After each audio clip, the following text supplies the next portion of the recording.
We have with us Mr. Sidharth Srinivasan, who is the CEO of Lupin Digital Health. Thank you for joining us here, sir, at the Festival of HealthTech. Your company is working towards cardiac care in India under digital therapeutics.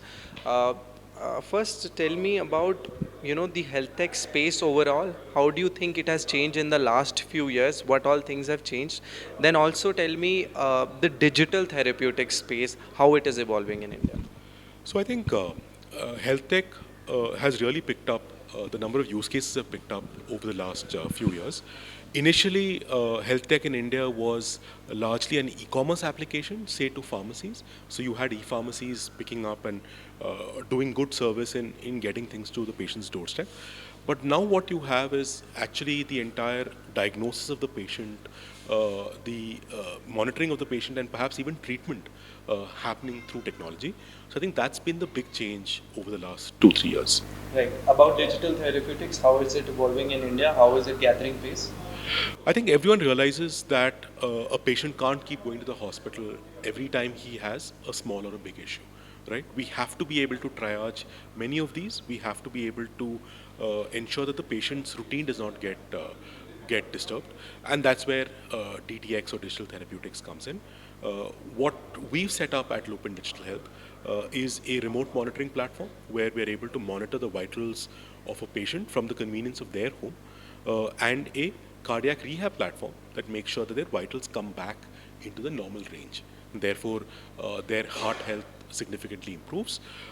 We have other comorbidities like diabetes and renal issues that we end up tackling as well.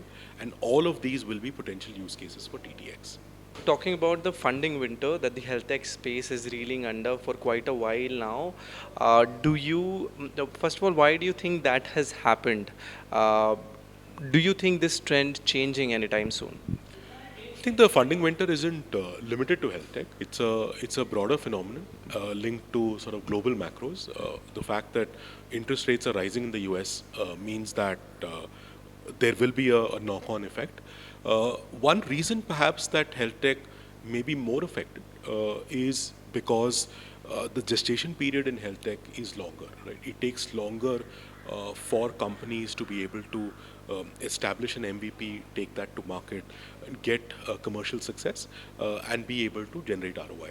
And the simple reason for that is when you're dealing with people's health, firstly you have to set up a product that is scientifically valid, and that has to, and there are regulatory hurdles both in India and in the US, where you have to make sure that your product is of a certain quality.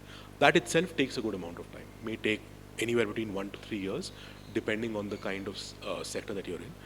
Thereafter comes the go-to-market, the scale, etc. And therefore, if the typical cycle that a financier would look at is maybe 7, 8 years, that extends to 10, 12 years in health tech, which is why it perhaps has been affected more. But if you look at fundamentally where we as society spend, healthcare is going to be a very, very large area. And I think you will eventually see the optimism start coming back, especially as DTX solutions and other digital health solutions start getting more acceptability and adoption. So that cycle for scaling may become shorter and shorter because there is more adoption amongst hospitals, amongst doctors, amongst patients. What are the bright spots or the segments which are in the bright spots in the health tech space right now? So I think chronic conditions are where perhaps the focus is for a lot of startups. It's obvious that India has amongst the highest sort of incidences of diabetes, of cardiac, of respiratory issues, and so on. And I've been tracking a lot of startups that are coming up in this space. Despite the fact that the funding may be limited, they are using this time to build new concepts. And I think in the next year or in the next couple of years, you'll see a lot of things in this space. You at the other end of the spectrum, so we are in the illness side of the spectrum, but at the other end, you also have a lot of players coming up in the wellness space, right? So folks who are looking to keep you moving, keep you healthy, what kind of food you should be eating, how do you maintain your diet and nutrition, that's become a focus for a lot of working professionals. So I think both in the illness and in the wellness space, you have these kind of bright spots where people are building. But do you think telemedicine will be a trend for long? Because we saw in the times of COVID that there was migration towards telemedicine, but soon after COVID ended, people are the footfalls in the hospitals are pre-COVID levels even more, and the footfalls on telemedicine is what the reports say is falling. So do you think that trend is going to sustain? I think telemedicine needs to go beyond being a WhatsApp call between the doctor and the patient, right?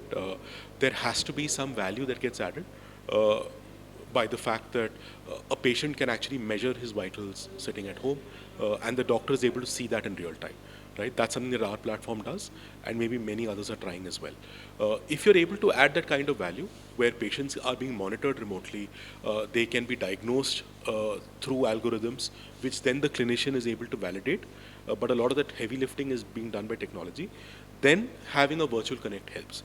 And I think fundamentally it's going to be a hybrid model. Patients will, for emotional reasons, want to sit in the doctor's chamber the first time, right? Want to, if I'm a heart failure patient, for instance, I want to get that assurance from the doctor. I want him to touch my sort of pulse and give me that sensation. But would I want to go to him every time I'm having some edema in my foot? Absolutely not, right? All the doctor needs to do in that cases is sometimes is to titrate the diuretic medicine, and that is something that can be done from home. So I think it will be a hybrid model. Establishing that as a hybrid is going to be important. Right. What is the level of growth or degrowth would you say health tech industry is witnessing at this point in time, and going forward in future, what are the things that are exciting to you?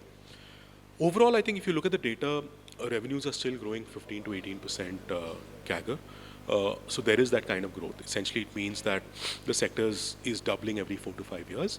What is exciting for me, I think, is adoption from the institutions who are part of the healthcare, right? So hospitals, doctors, insurance companies, the fact that they are adopting to healthcare or to health tech essentially means that there is likely to be progressive momentum in this space. Insurance companies are willing to take a bet on digital health as a preventative affair, something that can ensure that patients don't end up making claims. Hospitals want to build their engagement with patients. Doctors feel that yes, technology can play a supportive role.